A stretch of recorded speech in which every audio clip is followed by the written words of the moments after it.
الشیطان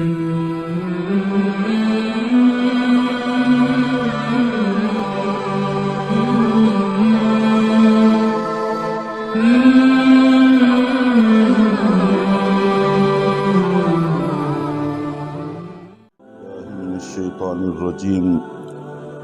بسم اللہ الرحمن الرحیم کیف تکفرون باللہ وکنتم امواتا فاحیاکم، تم اللہ کے ساتھ کفر کا طرز عمل کیسے اختیار کر سکتے ہو حالانکہ تم بے جان تھے، امواتن تم بے جان تھے۔ تو یہاں پر اللہ رب العزت نے بڑے انوکھے انداز میں اور شفقت بڑے انداز میں انسانوں کو مخاطب کیا ہے کہ اللہ رب العزت کے ساتھ کفر کا، نافرمانی کا اور اس کے احکام سے نکلنے کا طرز عمل آخر تم کیسے اختیار کر لیتے ہو جبکہ تم بے جان تھے اور انسان پورے جہان میں، فضاؤں میں، ہواؤں میں، روشنیوں میں،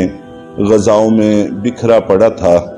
تو اللہ رب العزت نے اس کو سمیٹ کر فَأَحْيَاكُمْ، تم کو زندگی عطا فرمائی۔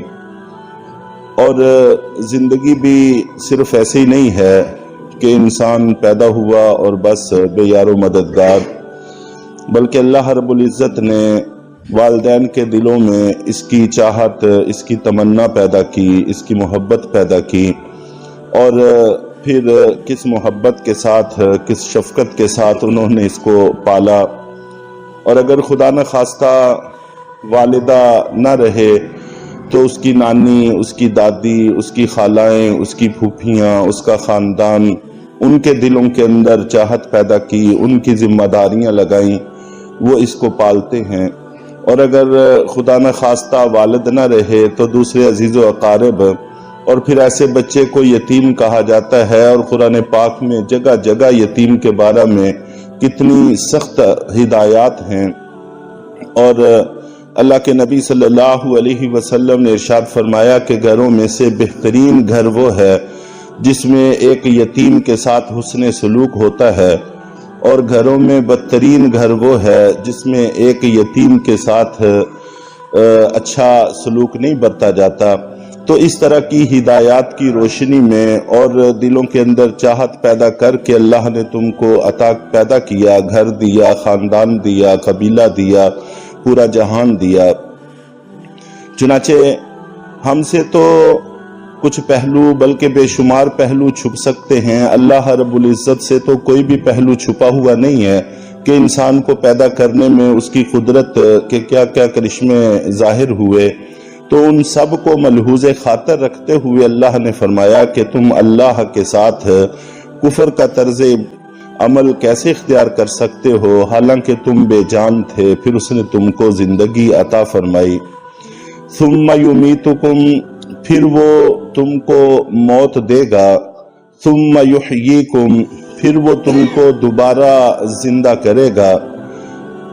ثم الیہ ترجعون، پھر اسی کی طرف تم کو لوٹ کر جانا ہوگا۔ تو زندگی، بعد میں موت اور اسی کے پاس جانا، یہ بھی سارے معاملات انسان کے سامنے ہیں۔ چنانچہ اس میں بہت سارے نظریات جو باطل نظریات ہیں، جن میں سے عیسائی کہتے ہیں کہ آخرت میں حساب کتاب عیسیٰ ابن مریم لیں گے،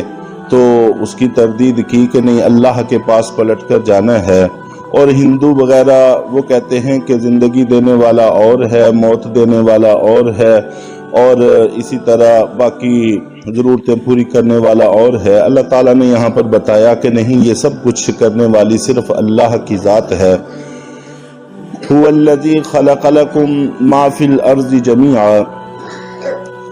اللہ وہ ذات ہے جس نے زمین میں جو کچھ ہے تمہارے لیے پیدا کیا۔ سب سے پہلے تو انسان کو پیدا کیا، انسان کے اندر تمام تر صلاحیتیں، تمام تر نعمتیں جو موجود ہیں ان سب کی طرف اشارہ کیا کہ یہ بھی ساری ہماری عطا کی ہوئی ہیں، آنکھیں ہیں، ناک ہے، کان ہے، دل دماغ ہے، ہاتھ پاؤں ہے، اور جسم کے اندر بے شمار صلاحیتیں ہیں، یہ ساری ہماری پیدا کی ہوئی، ہماری رکھی ہوئی ہیں۔ اور پھر اس کے ساتھ ساتھ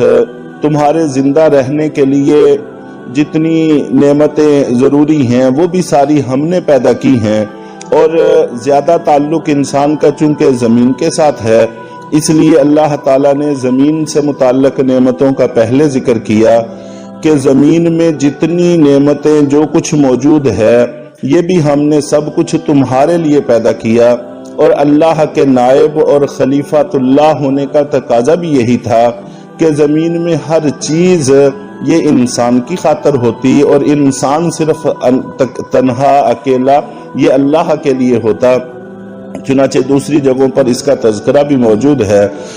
تو یہ سارا کچھ جو ہم نے زمین میں پیدا کیا ہے یہ تمہارے لیے ہے، پھل پھول، میوے، سبزیاں، غلے اور دیگر جو کچھ ہے۔ تو اس سے یہ بھی معلوم ہوا کہ جو کچھ زمین میں پایا جاتا ہے، چاہے ہمیں نظر آتا ہے چاہے نظر نہیں آتا، چاہے ہم ان تک پہنچ سکے ہیں چاہے نہیں پہنچ سکے، ہر چیز انسان کے فائدے کی ہے، چاہے ہمیں ان کا فائدہ سمجھ میں آتا ہے چاہے ان کا فائدہ سمجھ میں نہیں آتا، تو ہر چیز اللہ تعالیٰ نے انسان کے نفع کے لیے پیدا کی ہے۔ کافی وقت پہلے ایک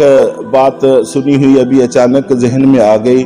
تازہ نہ حوالہ دیکھا ہوا ہے اور نہ ہی اس کی حیثیت کا علم ہے کہ وہ کس حد تک بات صحیح ہوگی، لیکن بہرحال بات سمجھنے کے لیے ایک مثال سمجھ کر سن لینا چاہیے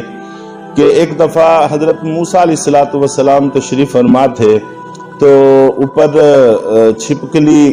جس کو ہم سمجھتے ہیں کہ یہ انتہائی بیکار چیز ہے، کراہت کا باعث بھی ہے اور اذیت کا باعث بھی ہے،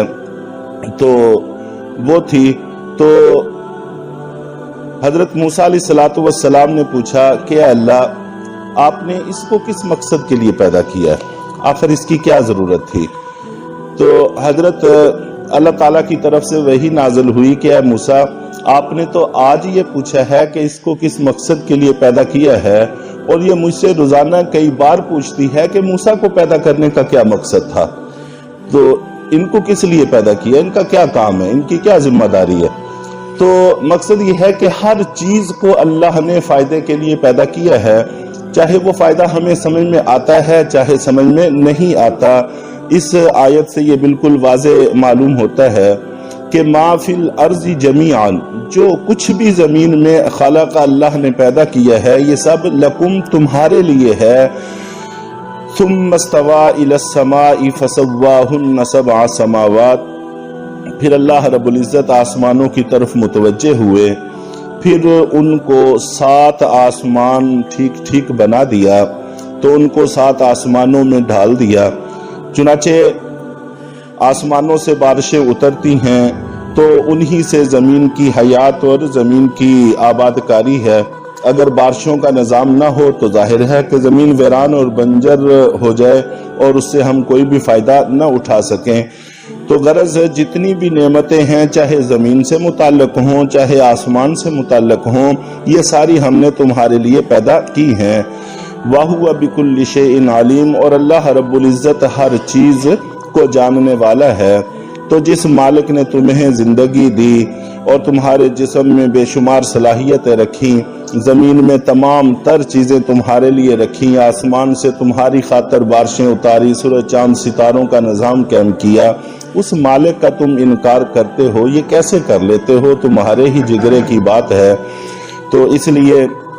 کوشش کرنی چاہیے اپنے دل کو بار بار یہ بات سمجھانے کی ضرورت ہے کہ وہ مالک ہے، مہربان ہے، بڑا ہے، تو اس کے حکم سے نہیں نکلنا چاہیے، اس کے احکامات کو نہیں توڑنا چاہیے۔ تو اور پھر چاہے وہ نعمتیں اس دنیا سے متعلق ہوں چاہے اس کے بعد پھر آخرت سے متعلق ہوں، وہ بھی اسی مالک کی عطا کردہ ہیں۔ وہاں پر تو چونکہ کوئی شبہ رہے گا ہی نہیں، تو اس لیے وہاں سے متعلق تذکرہ کرنے کی ضرورت محسوس نہیں کی گئی۔ تو اللہ تعالی ہم سب کو ان نعمتوں کی قدر کی بھی توفیق عطا فرمائے، اپنے مالک خالق کو راضی رکھنے کی بھی توفیق عطا فرمائے۔